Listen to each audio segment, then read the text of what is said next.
Well, this is BBC One. And now, the last computer programme of the series with Things to Come. Doesn't really look as if there's a revolution going on, does there? In fact, everything seems perfectly normal, as if the world has always been like this. But it hasn't. The world our grandparents was born into was a very different place. And yet, it's amazing how quickly people can adapt to change. Now, in this series, we've looked at how computers are going to affect virtually every aspect of our day-to-day lives. Now, should we regard those changes as a threat or an opportunity?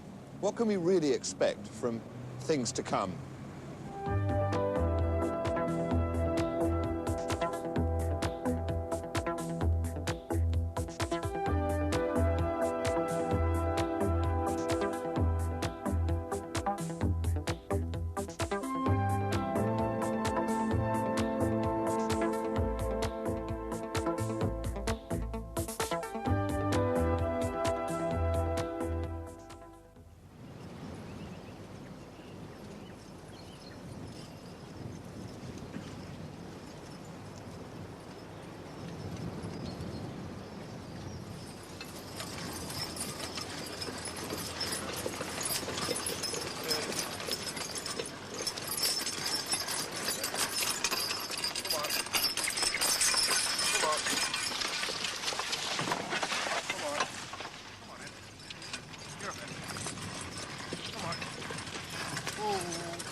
Well, I suppose this is the image that we all have of the past. A man, two horses, and a plough. It's traditional and it's timeless, a sort of picture of the way things were. But agriculture, like any other form of production, has had to change. And whilst the revolution on the land has been less visually dramatic than in industry, it happened surprisingly fast. It wasn't very long ago that horses were introduced on the land, replacing oxen, which was slower and less manageable. But it was still only animal power with human direction. Men and women toiling in the fields is an image of the way work has always been in the past.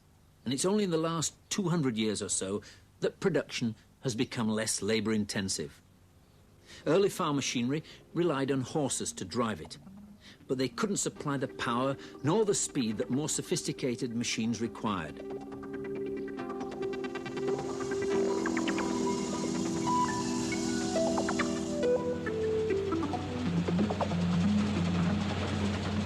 It now becomes possible for a few men to cultivate a vastly increased amount of land.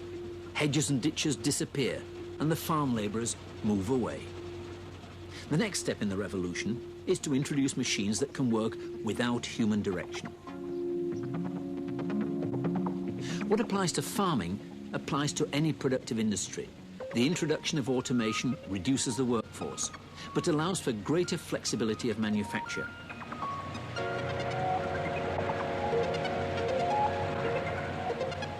One of the world's largest computer companies is beginning to look at the field as a kind of production line, which could grow several different crops simultaneously. Earl Joseph. That means we can do multi-cropping in a different way, and each row could be something different. So now, instead of planting fields of wheat or corn, we could be planting fields of cookies or cornflakes or sauerkraut or pickles. And what would a field of cookies look like? Well, let's look at Grandma Brown's chocolate chip oatmeal cookies. We would instruct our machine to lay down 3 rows of wheat. Right next to that, a row of oats. Right next to that, interdispersed, would be a half a row of sugar beets or sugar cane, depending upon where we're growing them. And then a 4th row, whatever we're going to spice the cookies with, and a 4th row, whatever the machine's going to turn into packaging material. So now you know what a cookie field looks like. Now, when the cookies are ripe, the machine we would build a micro-miniaturized factory now that would pass over that field and grab a few of these rolls, part of a few of these rolls, and then shake it off the stems and reserve the stems just like a good cook would. Then it would grind it up, mix it, shape it into cookies. Now it would use some of the stems to get the energy to bake it. It's already made the inner wrapping. It got the oil from some of the stems, so it's waxed it, and it puts a stack of cookies in the inner wrapping, and it's made the cardboard box or the sack to put the cookies, to stack cookies in, and it puts it in there, and it stacks up these boxes on a pallet inside the machine, And when the pallet is full, instead of a stream of wheat or corn coming out the back end of the machine, comes boxed palletized cookies. Now, again, we've reached the capability point where this is possible. No new science required, no new technology. It's just a matter of getting the intelligence of the machine low cost enough and cheap enough, and the mechanical parts to do that. Now, imagine Farmer Brown in the fall time when he surveys the field of cookies and says, gee, it looks like my cookies are ripe. Why isn't my machine working? So he goes out to yell at the machine. By this time, the hardware would interpret the spoken language. And he would say to the machine, get to work, my cookies are ripe. And the machine would know that that is the case because it's got its sensor on the field. It's just waiting for the right moisture content. You see, machines will have reasons not to work in the future just like people do. But in order to humor Farmer Brown, the machine would go on and say, hold on a minute, Farmer Brown. I've been listening to the radio. See if it can understand Farmer Brown's voice, it can understand the radio. And I heard this gray-haired old futurist forecast that Grandma Brown's chocolate chip cookies are going to be a glut on the market. You know what I think we should harvest this year? Because it's dipped into its artificial intelligence, heuristics, and knowledge base. I think we should harvest this year only 30% chocolate chip oatmeal cookies and maybe 30% of sugar cookies and 10% of oatmeal cookies and the rest in refined sugar and flour and oats. What goes for farming goes for other industries too. Wherever there's a repetitive job to be done, even one involving considerable skill, somebody will devise a machine to do it better, cheaper and faster. But even on the most modern farms, as in industry, Jill Neville found jobs that happily still required the human touch. Success in dairy farming has always depended on the cowman knowing his animals.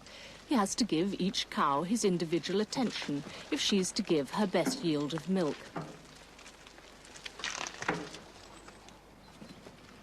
Peter Mills has a herd of 150 cows in the Itchen Valley. 2 years ago, he bought a small computer in order to provide the cowman with detailed information about each cow, as well as an instantly available overview of the entire herd.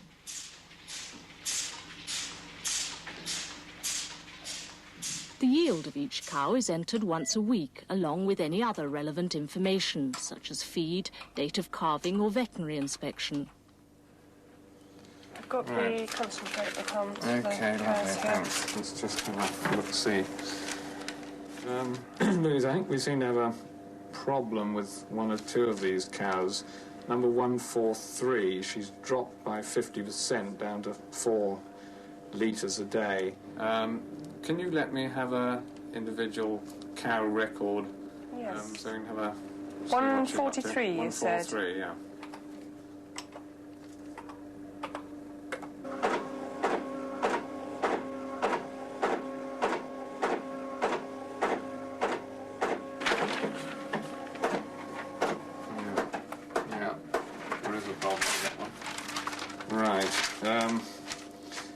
Yeah, in fact, she's only been in milk about 200 days, so I think we've got to really decide on that one, whether it's going to be worth keeping her.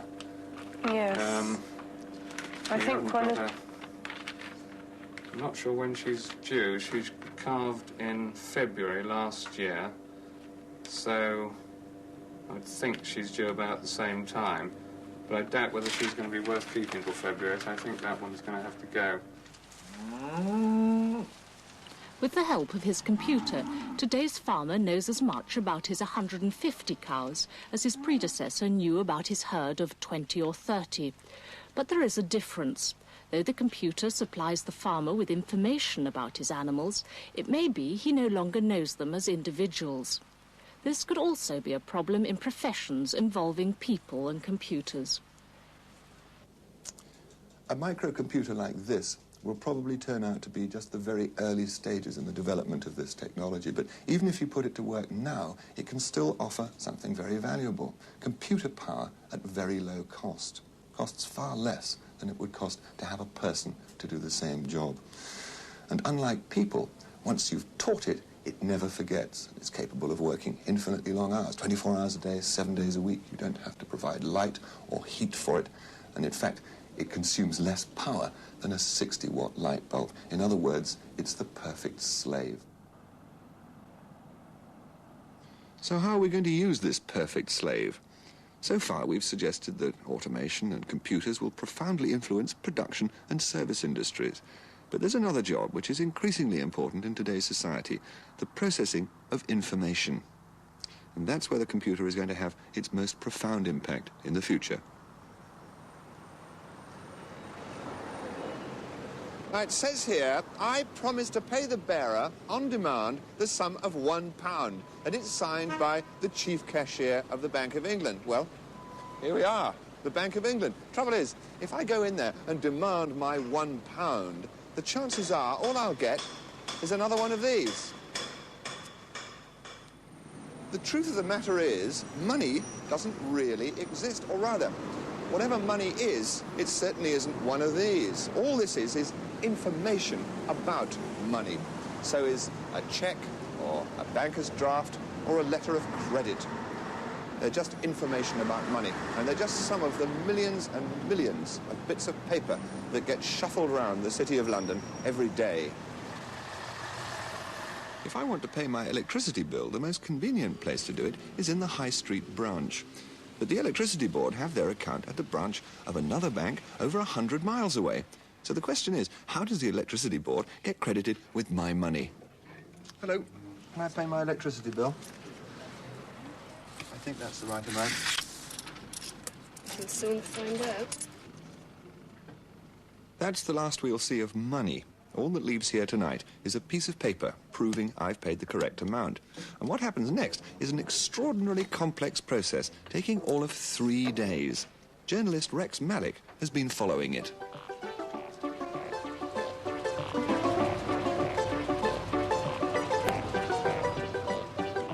Chris's payment record goes first to the Barclays Bank Clearing Centre in the city.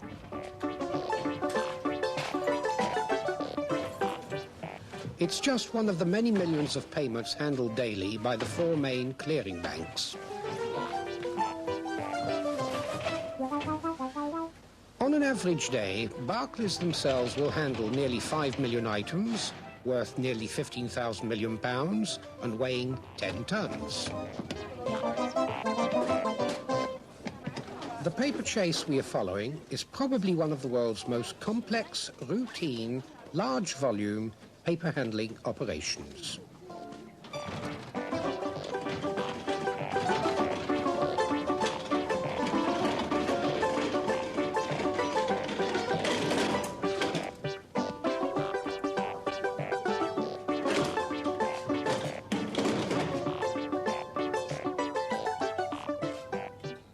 Cheques go their separate ways to computers, but all other items, such as Chris's payment slip, have to be handled manually.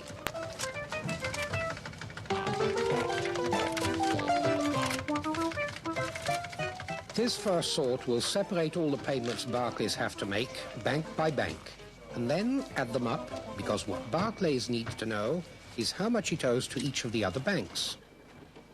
Nobody in this operation wants to know why any payment is made, or indeed who the payment is to. All the operations that these people here are doing are concerned with speeding the correct information on its way to the correct bank and the correct account. You'll remember that Chris paid his electricity bill at a Barclays local branch, but the Electricity Board have their bank account at a National Westminster branch.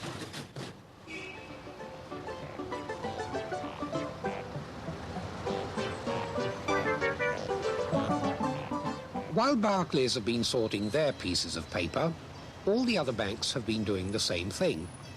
And before lunch on the second day, all the paper goes to a central clearing point, where they exchange it with each other.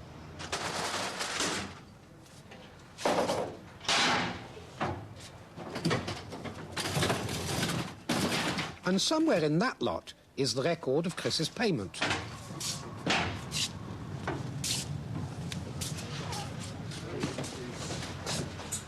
It's destined for the National Westminster Bank's Clearing Centre, not half a mile away, where all the processes will have to be gone through again, but this time in reverse.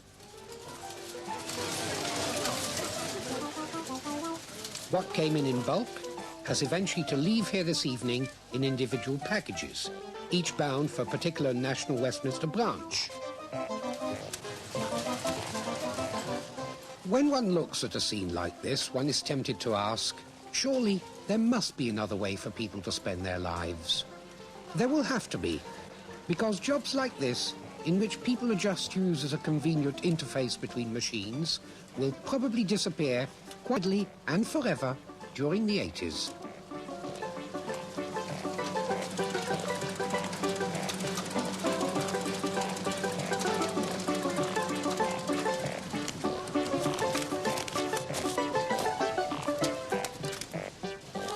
Should we be glad or sorry? In my opinion, we should be glad. People are too precious a resource to waste on mechanical work of this kind, when there are so many tasks waiting to be done, which would be more fulfilling to the individual and of greater worth to society.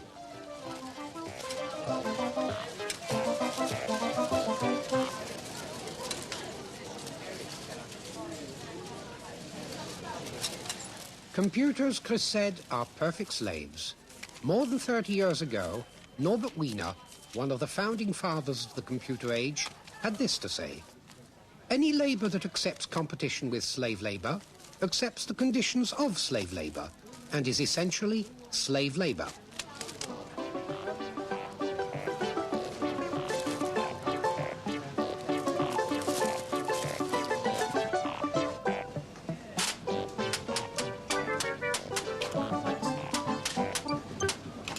Chris's payment has at last arrived in Ipswich, and now, irony of ironies, the information is finally fed into a computer which is kept in the heart of the very clearing centre in which all those people were shuffling paper.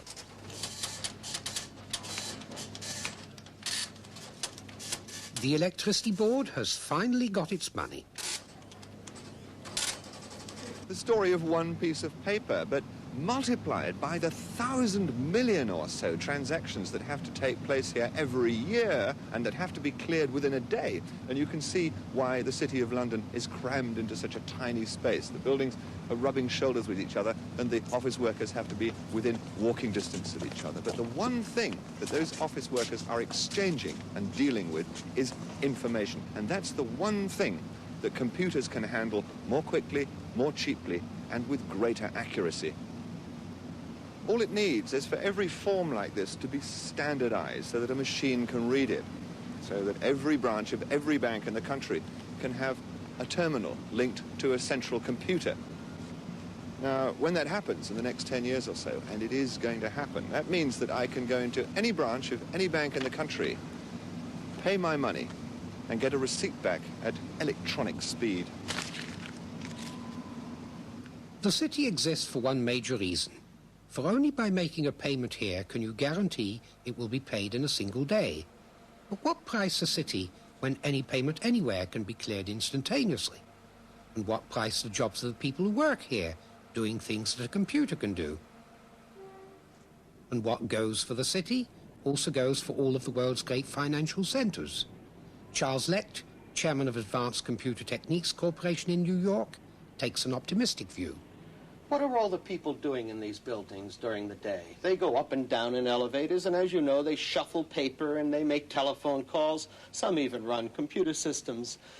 But the majority of these people are really engaged in tasks which may be better done by machines. You know, I really do believe that machines can do everything better than people. But I didn't say be better than people. I said do. If machines could do our bidding, we could be what we would like to be, to aspire to the heights to which we aspire. I cannot conceive of a world where we keep constructing real estate and edifices of these kinds, where we keep putting people into them and dehumanizing their daily existence by asking them to do things, to be at a place they don't want to be, at a time they don't want to be there, to do what they don't want to do. That's my definition of work. But if man is not working, it doesn't mean he's idle. He's creating. I think that man's future will be enormously dignified by the employment of tools to improve his productivity and to decrease the cost.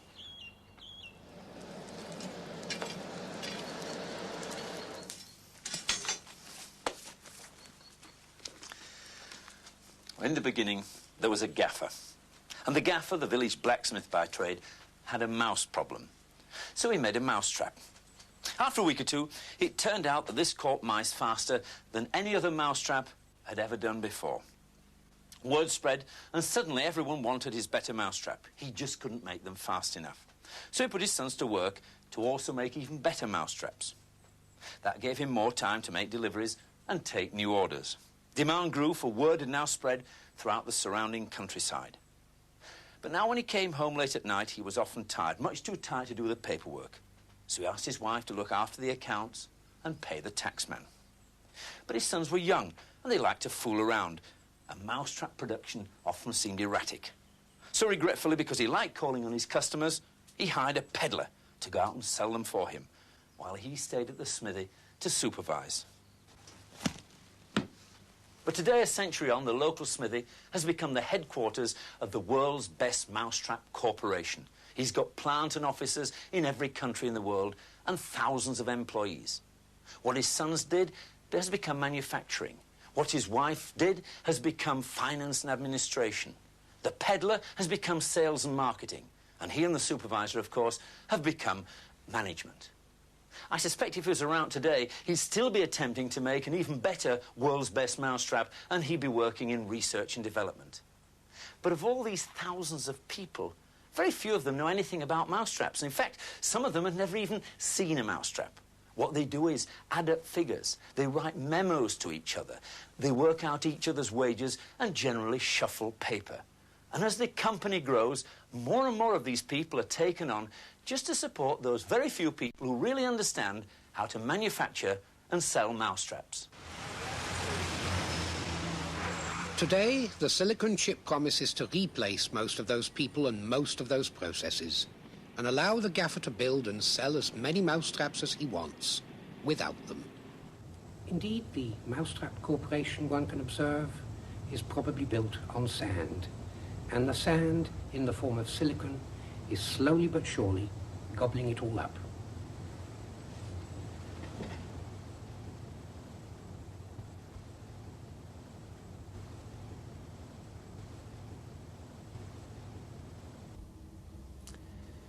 I think computer technology is now developing so fast that we have to face the question, what happens when and if machines that can do, as Charles Lecht said, everything better than people?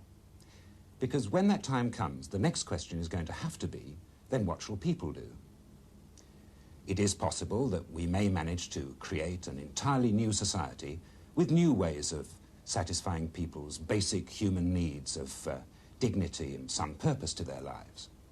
But to do that, we shall need ideas, and rather better ideas than the usual vague suggestions to abandon the Protestant work ethic and create the leisure society, whatever that may mean.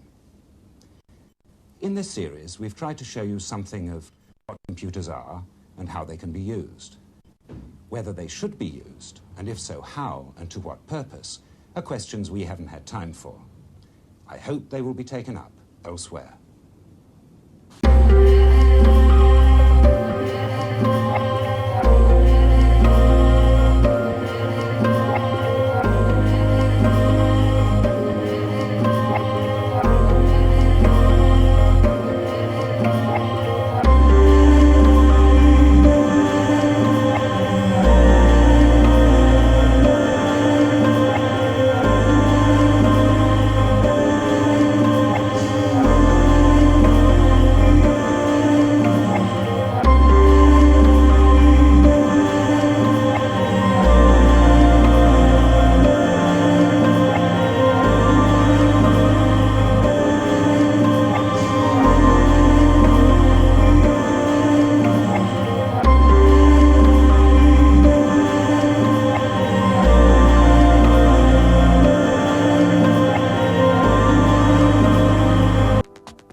A BBC publication entitled The Computer Book is available from bookshops, price £6.75.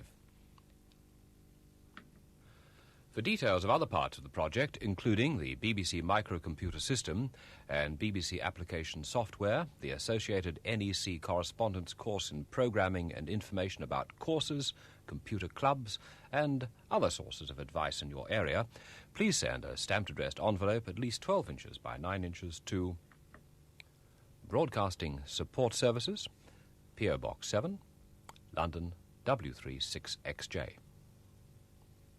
And please indicate clearly what information is required.